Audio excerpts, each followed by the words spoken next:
All right, let's talk about a part of the audit cycle that often gets overlooked but is absolutely critical, especially for your exams: audit follow-up.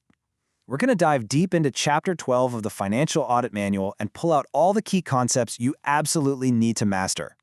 And look, for your exams, you have got to know this process inside and out. So we'll walk through these 4 key areas, and I'll show you how we connect the dots from finding a problem to making sure it actually gets fixed.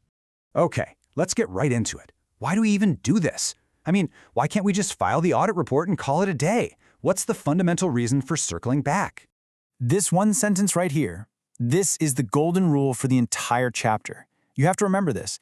An audit isn't about creating some dusty historical document of what went wrong. No, its real job is to spark improvement. Without that follow-up, an audit finding has zero power. It's just ink on paper. This is what makes it a professional process, not just a casual check-in. It is a formal, structured process with 2 very clear missions. First, you verify that the errors are actually corrected, and second, you confirm that the recommendations have been implemented. You have to do both.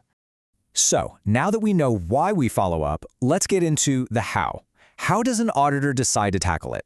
Well, it's not a one-size-fits-all kind of deal. It all depends on the level of assurance they need to have. You know, a good way to think about this is like choosing the right tool for the job.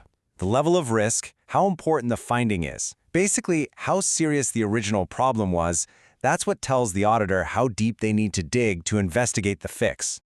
Now, this slide is huge for your exam, so pay close attention. The distinction is super clear. Audit level means you verify the work. You roll up your sleeves, you get your hands dirty, and you test the solution yourself. Review level, on the other hand, means you ask. It's way less intensive, perfect for minor issues, but you can't rely on it when there's a significant weakness at stake. And that brings us to a really critical concept.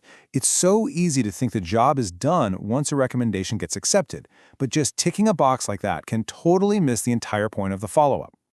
This question really gets to the absolute heart of what makes follow-up effective. Are we just looking for formal compliance, where the entity does exactly what was written down on paper, or are we looking for a real, lasting solution to the actual problem? And boom, here is the answer. Straight from the manual itself. The real goal is fixing the weakness, not just adopting the recommendation. Think about it. If the organization finds a better, more efficient way to solve the root problem, that's a huge win. The method they use matters a lot less than the final result. This right here is the main takeaway for this whole section. You'll definitely want to highlight this in your notes. What truly matters is that the weakness is gone. That's what substantial implementation is all about. Just following the recommended procedure without fixing the underlying issue, that's just formal compliance. Okay, so what happens to all this follow-up work? I mean, it doesn't just disappear into a file cabinet, right? Nope. This is where the whole process connects back to the highest levels of public accountability. This work creates a real chain of accountability.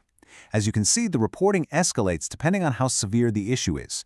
It might start off as just an internal management report, but if the problem isn't getting fixed, it can climb all the way up to a formal reservation in the final audit opinion. And that is a very big deal. And that brings us to the ultimate backstop, the Public Accounts Committee, or PAC. You can think of them as the enforcement mechanism. If an entity just decides to ignore a significant finding, the auditor doesn't just shrug and give up. They have a professional duty to escalate the issue directly to the PAC. All right, to wrap things up for your exam prep, these are the 4 pillars of audit follow-up that you just have to master. Remember, it's not an afterthought. It's the real conclusion of the entire audit story. And let's just end with this thought. At the end of the day, effective follow-up is what gives an audit its lasting value. It's the bridge that takes us from identifying a problem in the past to ensuring better performance and stronger controls way into the future. Thank you for your attention, and I wish you the absolute best of luck with your studies.